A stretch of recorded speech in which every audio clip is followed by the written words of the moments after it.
تیتر اول امشب: آمریکا میگوید نیروهای دریایی ارتش و سپاه پاسداران از اقدامات پرخطر در آبهای آزاد کاستند. فرمانده ناوگان پنجم نیروی دریایی آمریکا گفته به شرایط نسبتاً باثباتی با نیروهای ایران رسیده‌ایم. تحویل اولی محموله واکسن فایزر به بیمارستان‌های بریتانیا تا ساعتی دیگر. ایران هم گفته از تیر ماه واکسن وطنی آماده می‌شود. و واکنش‌ها به گفته‌های بهاره رهنما بازیگر ایرانی درباره لرها. بحث داغ کاربران ایرانی بر سر مرز بین شوخی و نژاد پرستی. به تیتر اول خوش آمدید.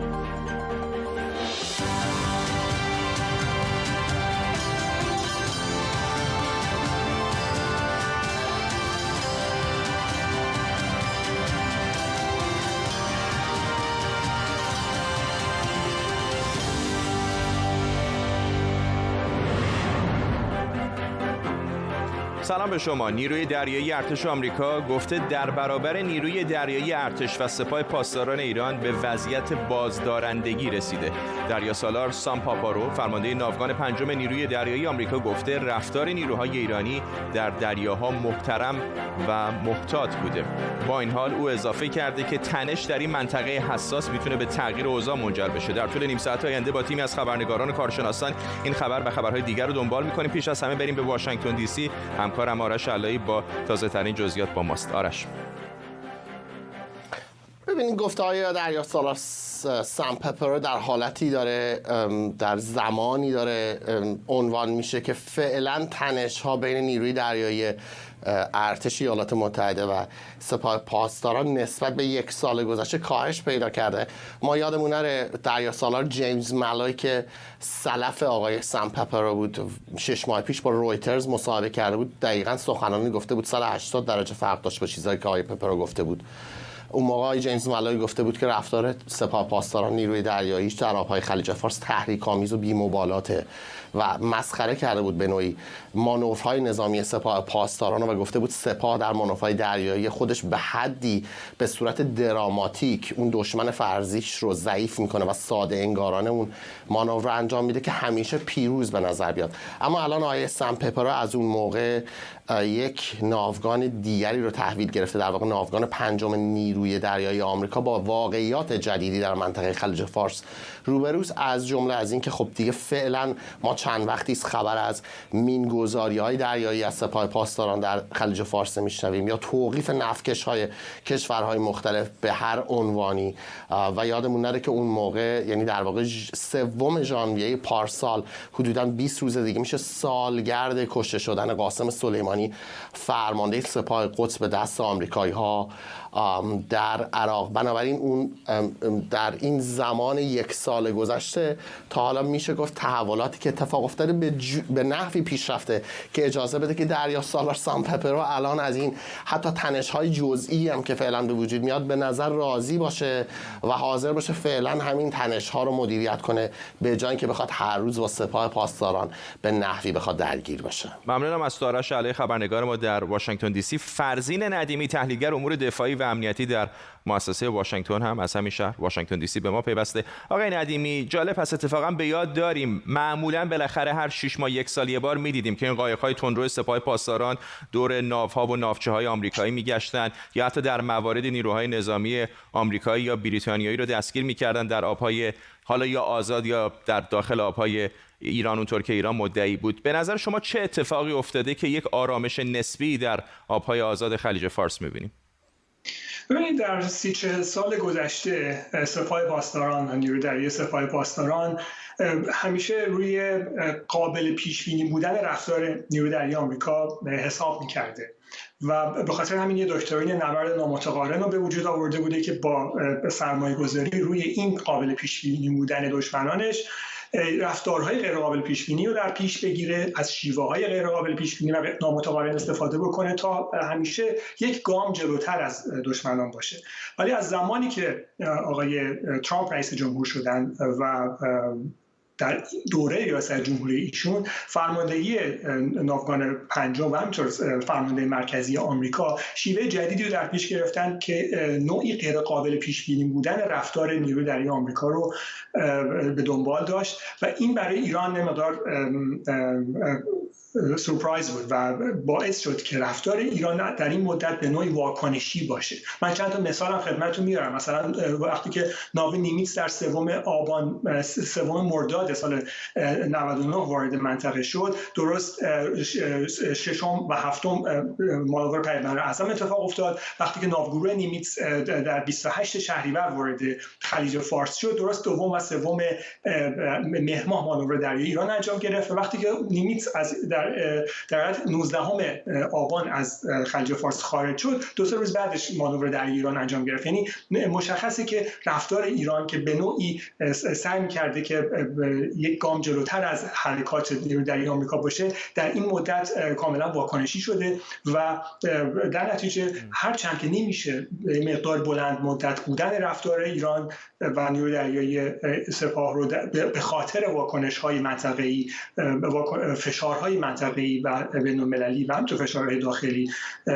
کاملا رد کرد، ولی به نظر میرسه که یه مقداری مقطعی و موقتی باشه مثل موارد گذشته تا زمانی که بتونن وضعیت رو بهتر درک بکنن، ببینن که آیا پنتاگون در دوره جدید هم همچنان به رفتار غیر قابل پیش بینی خودش ادامه میده یا اینکه نه میتونن برگردن به اون دوره قابل پیش بینی بودن پرزیدنت اوباما مثلا و بتونن رفتارهای تندتری رو انجام بدن. یعنی اگر حرفای شما رو درست متوجه شده باشم، در واقع شما دارید یک جوری اعتبار این ثبات نسبی در خلیج فارس رو میدید به فشارهای حداکثری دولت آقای ترامپ. بله، تا یه حدی قابل توجهی. بله، این اعتبار من به شیوه جدید که پنتاگون هم اعلام کرده بود، فرماندهی مرکزی آمریکا جنرال مکنزی اعلام کرده بود که ما دنبال نوعی contested deterrence هستیم، یعنی یک نوع مناقشه‌ای بین ایجاد بازدارندگی همیشه بین ایران و آمریکا بوده، ولی در این موارد اخیر در مانورهایی که مثلا در ماه اپریل، در ماه مارچ و در چند مورد آمریکا انجام داد و از شیوه‌های جدیدی که به کار برده، مقداری به نظر من باعث عقب گرد ایران شده، ولی فکر می‌کنم موقتی باشه. فرزین ندیمی در واشنگتن دی سی، ممنونم از شما.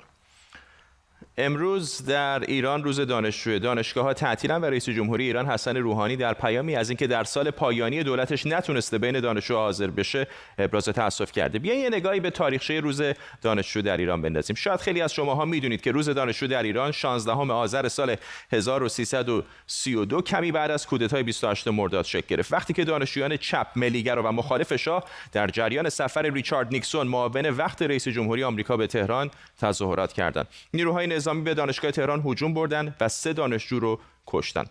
از اون به بعد دانشجوها اسم این روز رو روز دانشجو گذاشتن. دانشگاه‌ها در حکومت قبلی نقش مهمی در مبارزه داشتند و بیشتر جریان‌های سیاسی و حتی چریکی از دانشگاه‌ها می‌آمدند. در خارج از کشور هم دانشجویان نقش موثری در زنده نگه داشتن 16 آذر و مخالفت با حکومت شاه داشتند. اما بعد از انقلاب اسلامی و روی کار آمدن جمهوری اسلامی، حمله سراسری به دانشگاه‌ها در اردیبهشت 59 با عنوان انقلاب فرهنگی که به کشته و زخمی شدن صدها نفر منجر شد، دانشگاه‌ها تعطیل شدند و بعد از چند سال که باز شدن هم خیلی از دانشجوها و اساتید اگه زندانی نبودن اجازه حضور در دانشگاه‌ها رو نداشتن. دانشگاه به این خاطر بستن، این دموکراسی که انجمن اسلامی را تحت تاثیر قرار داده بود، این آزادی بیان، گفتن نمیدونم آقای چمران بیاد درس بده، خانم گفتن بیاد درس بده، هیچ چپی هم اصلا مخالفت نکرد. البته این گروه جنبش دانشجویی بودن. اما به تدریج جنبش دانشجویی در دانشگاه‌ها رشد پیدا کرد که نقطه اوج اون وقتی بود که بعد از راهپیمایی دانشجویان در اعتراض به بسته شدن روزنامه سلام، نیروهای امنیتی و حزب اللهی در 18 تیر به کوی دانشگاه حمله کردند و بعد از اون حداقل به مدت 1 هفته تظاهرات عظیم دانشجویی علیه حکومت در تهران به راه افتاد.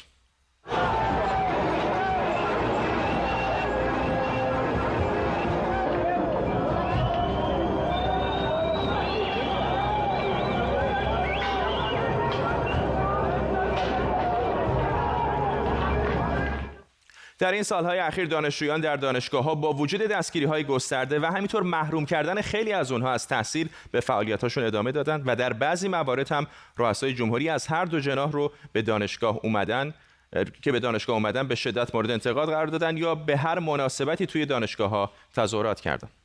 کاری نکنید بگم بیرونتون کنن. آدم باشید.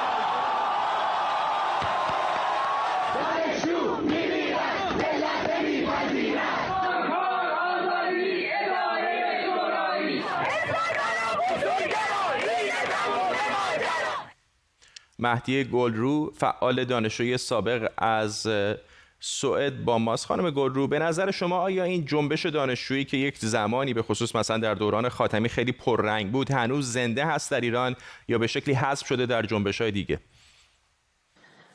جنبش دانشجویی هم مثل بقیه جنبش‌های مدنی در ایران امروز خیلی نحیفتر از روزگاری که شاید ما بخشی از اون بودیم شده. دلیلش همینه که خب همه دیکتاتورها و طبق اون جمهوری اسلامی مخالف اصلی جامعه مدنی هستند و جنبش دانشجویی مثل جنبش زنان، جنبش کارگری بخشی از جامعه مدنی رو تشکیل میده و تلاش شده برای اینکه اونها سرکوب بشن. من فکر میکنم اینکه امروز بگیم که جنبش دانشجویی وجود نداره یا هر یک از جنبش‌هایی که ذکر کردم در واقع نادیده گرفتن مسئله سرکوب در این فضا هستش. به نظر من با وجود این که من خودم به زمانی برمیگردم که محروم از تحصیل شدم و بسیاری از دانشجوها اخراج شدن، اما فکر میکنم که بدترین دوره رو در دهه 90 و همین یکی دو سال اخیر دانشگاه ها تجربه کردن، به خاطر اینکه حراست و کمیته انضباطی وظایفش رو به حداقل رسوند، همون جوری که روحانی اعلام کرده بود در زمان انتخابات، و جای اونها رو به طور مستقیم وزارت اطلاعات و اطلاعات سپاه گرفت و به خاطر کوچکترین اعتراضی دانشجوها به جای اینکه به کمیته انضباطی دعوت بشن و در اونجا مورد توبیخ قرار بگیرن، احضار می‌شدن به وزارت اطلاعات و اطلاعات سپاه و همه این فضای سرکوب باعث میشه که ما امروز به هر حال حداقل‌هایی رو ببینیم. شاید در اون دوره میتونستیم تجمعاتی رو برگزار بکنیم و دیده بشه جنبش دانشجویی، اما امروز همین دیروز حتی لایو اینستاگرامی بچه‌هایی که می‌خواستن گرامی بدارن 16 آذر رو نتونستن داشته باشن و دادستانی نامه داده بود که نباید لایو اینستاگرامی داشته باشید. توی همچین فضای سرکوبی من فکر می‌کنم پیکان اصلی باید به سمت سرکوبگران باشه، نه به کنشگران مدنی، چه به دانشجویان چه زنان و چه کارگران که اونها دارن کمکاری میکنن یا فعالیتشون کمتر شده. میزان سرکوب رو باید کاملا در نظر گرفت که در طی این سالها به اوج خودش رسیده. مهدی گلرو، فعال دانشجوی سابق از سوئد، ممنونم از شما. سمت راست تصویرم تظاهرات دانشجویان رو در سالهای گذشته میدیدید. در آنچه وزارت بهداشت بریتانیا بزرگترین توزیع واکسن در تاریخ این کشور خونده، بیش از 800,000 دوز از واکسن کرونا شرکت فایزر از روز سه‌شنبه به افرادی که در خطر بیشتری هستند تزریق میشه. کانتینرهای نگهداری واکسن از بلژیک وارد بریتانیا شدند. در ایران هم گفته شده که تولید واکسن از تیر ماه سال آینده شروع خواهد شد. دکتر مازیار اشرفیان بناب، متخصص ژنتیک پزشکی و استاد دانشکده پزشکی دانشگاه بریستول، به ما پیوسته. آقای اشرفیان بناب، به نظر شما این که بریتانیا داره پیش از بیشتر کشورهای غربی شروع میکنه به واکسیناسیون، چقدر میتونه فضا رو در واقع مشخص بکنه که 2021 برای مابقی جهان به چه شکلی خواهد بود؟ ببینید، کشور انگلستان از نظر هم تکنولوژی و هم استانداردهایی که داره برای کنترل و مراقبت از داروها و به هر حال واکسن هایی که تولید میشن و در دسترس عموم قرار میگیرن جزو بهترین کشورهای دنیا هست و رعایت استاندارد در انگلستان خیلی خیلی سطح بالایی داره و اینکه انگلستان به عنوان اولین کشور در واقع استفاده از واکسن جدید رو شروع کرده، خب میتونه این نوید رو به کشورهای دیگه بده که واکسن تولید شده توسط شرکت فایزر قابل استفاده است و عوارض بسیار کم و محدودی ممکنه در فقط افراد محدودی داشته باشه و این بسیار امیدوار کننده است و امیدوارم به زودی در کشور ما هم این اتفاق بیفته و از این واکسن ها استفاده بشه. به ایران اشاره کردید. ایران گفته که واکسن وطنی در واقع از تیر ماه سال آینده تولید خواهد شد که گفتن بر اساس همون واکسن های روسی و چینی هست. میدونیم که فقط فایزر نیست، چند تا شرکت غربی و همینطور آسیایی دیگه هستن که دارن این واکسن ها رو تولید میکنن. اگه میدونم اطلاعات کمی الان منتشر شده، ولی تصویر کلی به ما اگر بدید که تفاوت عمده این واکسن ها با هم چه است؟ بله، در مورد واکسن تولیدی در ایران متاسفانه اطلاعات و اخبار دقیقی منتشر نشده. اونچه امروز از استاد عزیزمون خانم دکتر مهرز شنیدیم در مورد نوع واکسن که داره تولید میشه که حالا اینجور که گفتن از نوع روسی هست، در واقع یک ویروس سرماخوردگی که ضعیف شده رو جوری دستکاری میکنن که در واقع ویروس کرونا رو، بخشی از ویروس کرونا رو به بدن معرفی کنه و سیستم ایمنی رو تحریک کنه. ببینید، در رابطه با بیماری‌های ویروسی اولین برخوردی که ما با ویروس خواهیم داشت و داریم معمولاً سیستم ایمنی واکنش مناسبی نشون نمیده و احتمال بروز عوارض زیاده. برای اینکه این مسئله رو حل بکنیم و این مشکل رو حل بکنیم، ما معمولاً به طور مصنوعی سیستم ایمنی رو آموزش میدیم که این ویروس رو بشناسه، ویروس خطرناکی که به وجود اومده یا جدیداً پیدا شده و بتونه در برابر اون هم واکنش بسیار مناسب و دقیقی انجام بده و هم عوارض کمتری داشته باشه پاسخ سیستم ایمنی به اون ویروس. برای همین از روش‌های مختلف استفاده میشه. بعضی وقتا همون ویروسی که باعث بیماری میشه رو ضعیف میکنن یا دانشمندان در تحت شرایط خاص آزمایشگاهی میکشن و وقتی اون واکسن به بدن تزریق میشه، در واقع سیستم ایمنی بدن با اون ویروس، البته ویروس ضعیف شده و غیر بیماریزا آشنا میشه. بعضی وقتا اجزایی از پروتئین ها یا اجزایی از ماده وراثتی اون ویروس بیماریزا رو به ویروس دیگه‌ای که بیماریزا نیست منتقل می‌کنیم و بعد با تزریق ویروس دوم و غیر بیماریزا در واقع سیستم ایمنی رو با اون ویروس بیماریزا آشنا می‌کنیم و در مواردی هم اجزای پروتئینی یا بخشی از ساختمان DNA یا RNA ویروس در واقع تجزیه و جدا میشه و به بدن تزریق میشه که این مورد واکسن‌های جدید غربی عموماً همین هست دیگه و اولین بار است اگر اشتباه نکنم. از تکنیک‌های مختلفی بعدی استفاده شده، مثلا در مورد واکسن فایزر از مسنجر RNA که در واقع یک کپی بسیار کوچک از ماده وراثتی DNA هست استفاده میشه. در واقع سیستم ایمنی اون بخشی از این ساختار ژنتیکی که مختص ویروس کرونا هست رو میبینه، میشناسه و واقع تمرین میکنه و آموزش میبینه که چجوری در برابر اون ویروس به نحو قابل قبولی مبارزه و مقابله بکنه. دکتر مازیار اشرفی بناب، ممنونم از شما.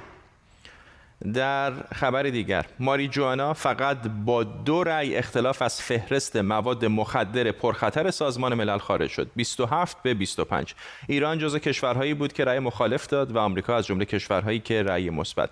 همین چند روز پیش هم مجلس نمایندگان آمریکا قانونی مشابه رو تصویب کرد. امشب ماریجوانا رو در آمریکا زیر ضربه میبریم.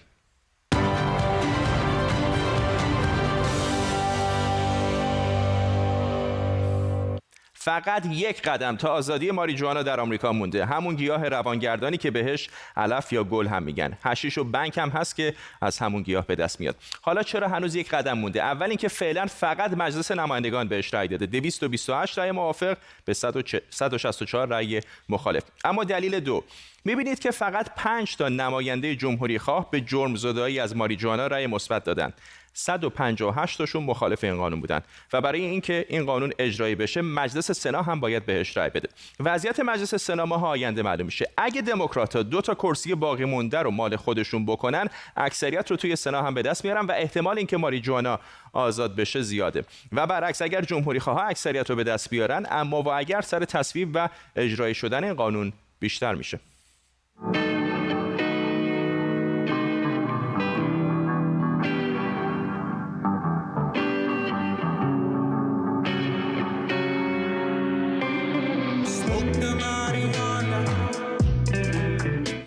البته اینو بگم که اینطوری هم نیست که همه ایالت‌ها منتظر تصویب قانون جرمزدایی از ماریجوانا در سطح فدرال باشن. میدونید که هر ایالتی در آمریکا قوانین خودش رو داره. این نقشه وضعیت ماریجوانا توی آمریکا رو نشون میده. همونطور که ببینید ایالت به ایالت متفاوته. مثلا میدونید که توی ایالت کالیفرنیا کاملا قانونیه. یعنی چی؟ یعنی مصرف دارویش که قانونیه، 28 گرم هم اگه با خودتون داشته باشید یا اگه دود کنید پلیس کاری به کارتون نداره و حتی میتونید 6 تا بتش رو توی خونه هم بکارید. همین الان در 38 ایالت مصرف داروی ماریجوانا آزاده، فقط توی 6 تا ایالت کاملا غیرقانونیه و در 15 تا ایالت به علاوه منطقه واشنگتن دی سی کاملا قانونیه. اما خب این قانون که به مور اکت معروفه میتونه بقیه ایالت‌ها و حتی کشورها رو به جرمزدایی از ماریجوانا و در نهایت قانونی کردن اون تشویق کنه. حالا این قانون چه میگه؟ 1. ماریجوانا از جدول مواد روانگردان ممنوع خارج میشه. مثلا توی این جدول که 5 دسته داره، هروئین کنار ماریجوانا توی 1 دسته و در صدر جدول بودن. 2. این قانون ماریجوانا رو به طور کامل قانونی نکرده، بلکه داشتن مقدار معینی از اون دیگه جرم محسوب نمیشه. چند تا مورد دیگه هم هست که مربوط به مالیات و بخشش کسانیه که در رابطه با ماریجوانا مرتکب جرم شدن.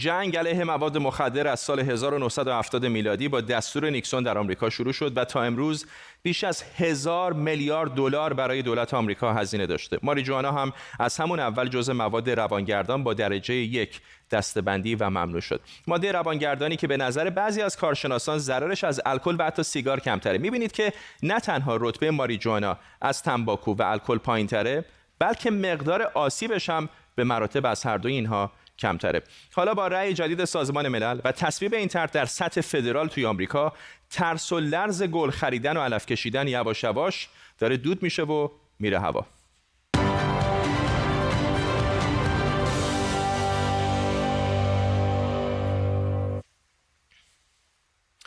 اما در خبری دیگه مرتبط با ایران، حرفای بهاره رهنما بازیگر در برنامه شام ایرانی وقتی درباره دخترهای امروزی حرف میزد، موجی از انتقادات در رسانه‌های اجتماعی رو به راه انداخته که به اعتقاد اونها این حرفها مصداق توهین نژاد پرستان است. وای ماشاءالله دخترای امروزی سر و وضعشون نیکول کیدمن چقدر بدم میاد.